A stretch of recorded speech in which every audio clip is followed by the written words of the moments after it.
Welcome back to my channel, Famous and Fabulous. In the 1960s, Bob Crane had everything an actor could want. With his perfect smile and quick jokes, he won over TV watchers as Colonel Robert Hogan, their smart leader in the popular TV show Hogan's Heroes. When he wasn't on TV, he was just as nice known for his funny jokes and friendly personality. But while everyone saw him as the nice TV star behind the scenes, his life was falling apart in ways nobody could imagine. What started as a career built on making people laugh would end in lies, shocking secrets, and a terrible death that left more questions than answers. How a star was born. Before he was on TV, Bob Crane had already made anime for himself on the radio, in Los Angeles. Known as the Man with 1,000 Voices, he hosted a popular morning radio show on KNX, where he talked to famous people like Marilyn Monroe, Bob Hope, and Charlton H. His quick thinking and natural confidence made him a favorite among Hollywood's biggest stars. Even Walt Disney once called him the fastest joke teller in the West. His success on radio led him into acting. In 1961, famous TV writer Carl Reiner came on Crane's radio show and later offered him a guest spot on the Dick Van Dyke Show as a cheating husband. That single job opened the door to more chances, including a regular part as a happy-go-lucky dentist in the Donna Reed Show.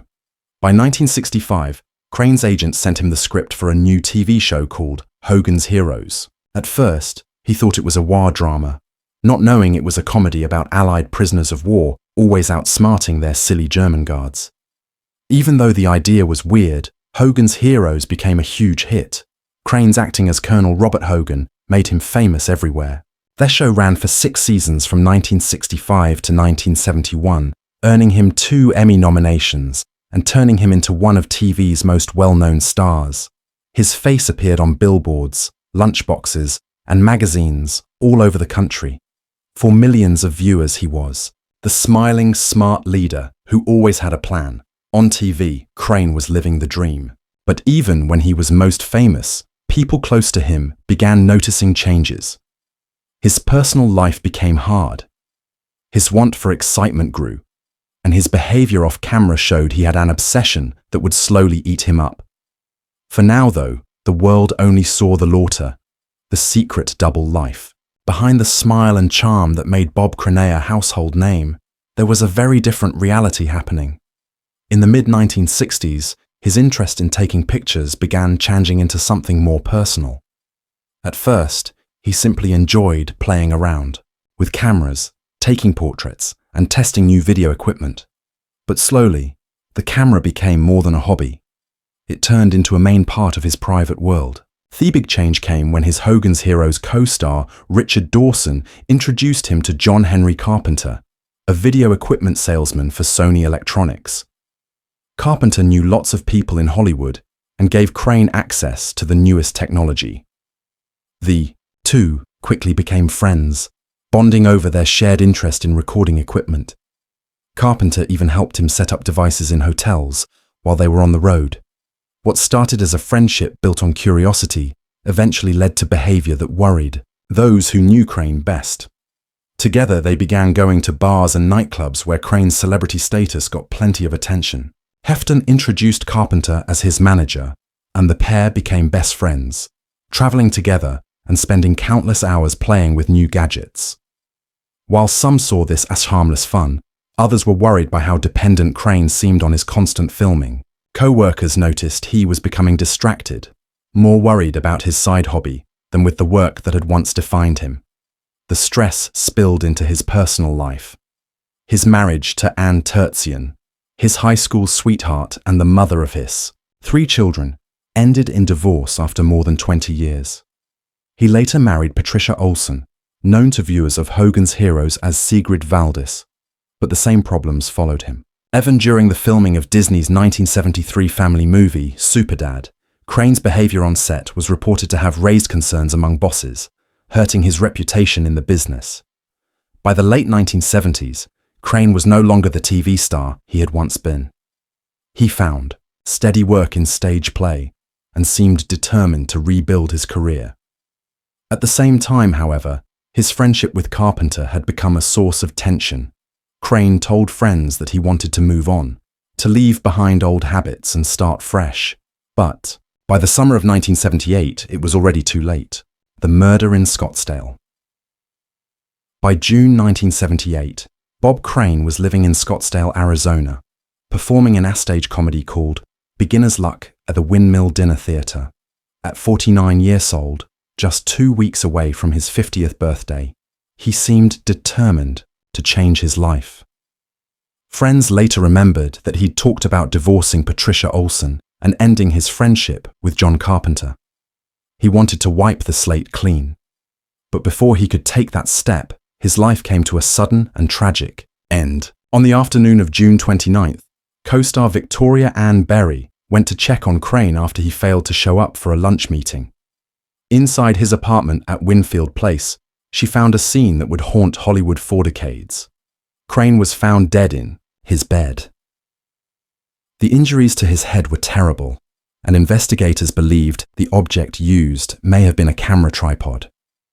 An electrical cord was also found near him, though it was not what killed him. What upset detectives most was how little mess there was in the room. Nothing had been stolen, and there were no signs of forced entry. Whoever was responsible was someone Crane trusted enough to let inside, or maybe someone who entered while he slept. That small circle of suspects quickly pointed toward John Carpenter. He had flown into Phoenix just days earlier to spend time with Crane. The two had dinner the night before, and according to reports, even watched some of their private recordings together. Carpenter claimed he returned to his own motel afterward, but witnesses later said his timeline was wrong. The crime scene also showed a hidden side of Crane's personal life. Police found cameras, tripods, tapes, and cables throughout the apartment, filled with recordings that shocked the public. The beloved star of Hogan's Heroes was suddenly recast in headlines as a man fighting private struggles. For his family, the discovery was devastating. For investigators, it became both a clue and a distraction. The equipment tied Crane's private world directly to Carpenter, but the shocking nature of the evidence made the search for truth harder. What was clear from the very beginning, however, was that this was no random break-in. It was personal. The investigation and trial. The Scottsdale Police Department was not ready to handle a major case in 1978. They had no special homicide division, and mistakes at the crime scene would trouble investigators for decades. Detectives collected tapes, photographs, and recording equipment from Crane's apartment. But the handling of evidence was inconsistent. Friends and even family members, including Crane's oldest son, Robert, were allowed to enter the apartment before it was properly secured, leaving behind fingerprints, hair, and footprints that made the scene even more confusing.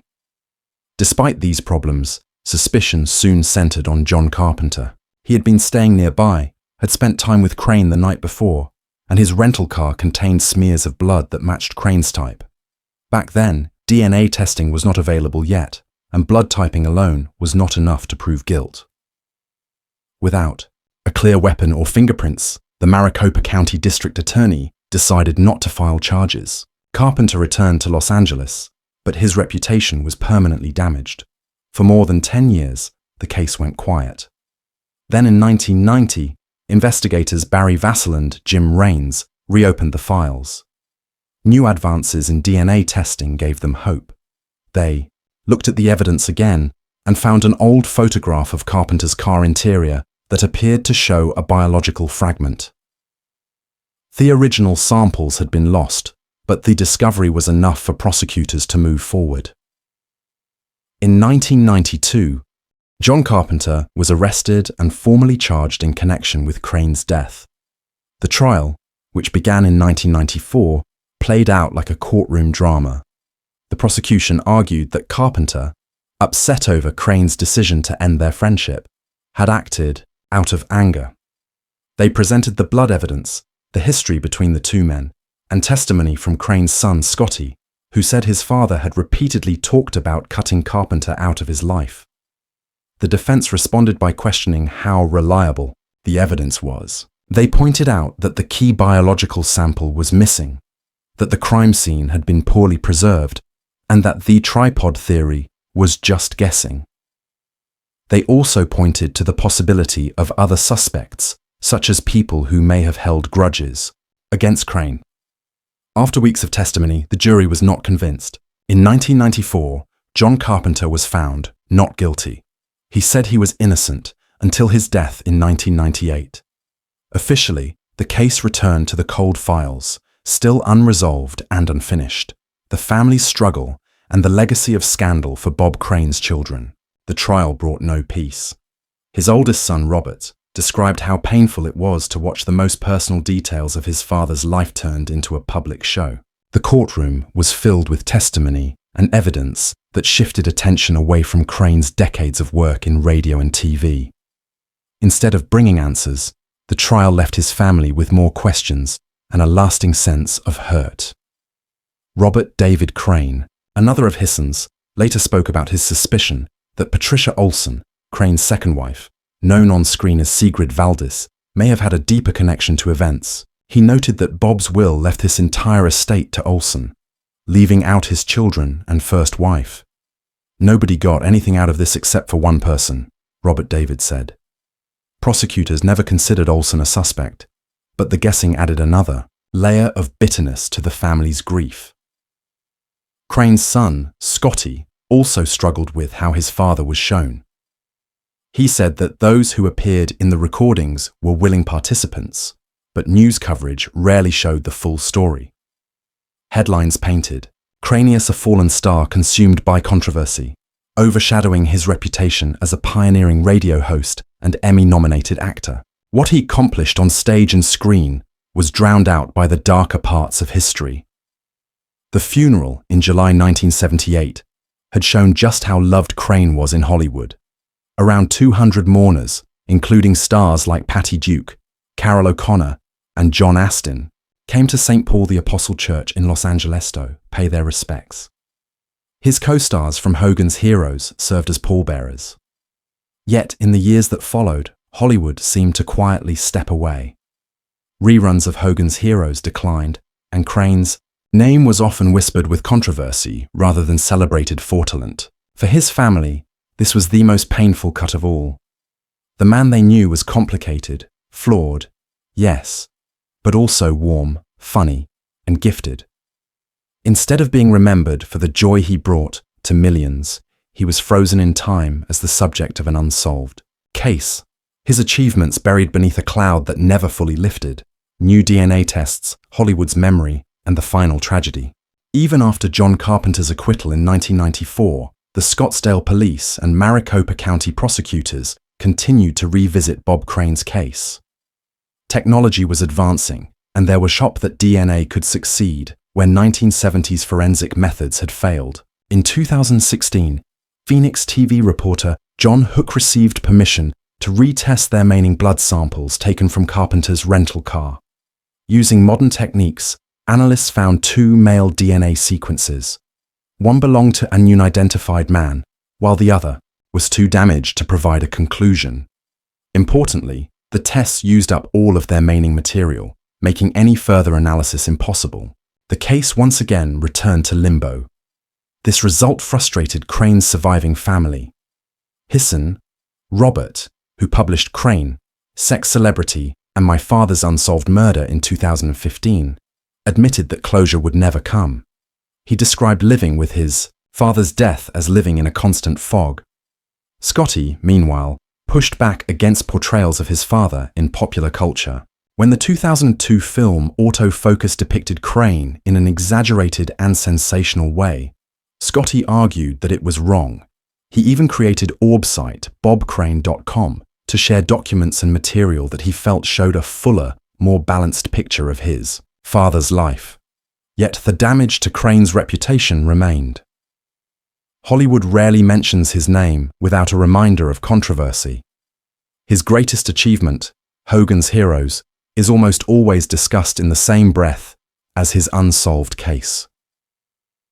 What was once a groundbreaking sitcom is now overshadowed by the mystery surrounding its star. For the public, Crane is not remembered primarily as the gifted improviser or the charismatic colonel, but as the man forever linked to an unfinished story. The tragedy is not only in how he died, but in how he's remembered. Bob Crane spent decades making people laugh, bringing humor to even the most unlikely settings and earning admiration across the country. Yet, because of one night in Scottsdale and the revelations that followed, High's entire legacy was rewritten. His case remains unsolved, his memory unsettled, and the final chapter of his life defined not by triumph, but by betrayal and sadness. Bob Crane's story is one of Hollywood's darkest tragedies. A man who made millions laugh on screen was ultimately undone by secrets he couldn't escape and a crime that was never solved. Decades later, his family still searches for answers, but the truth may be gone forever. What do you think really happened in Scottsdale that night in 1978? Share your thoughts in the comments below, and don't forget to like and subscribe for more untold Hollywood stories.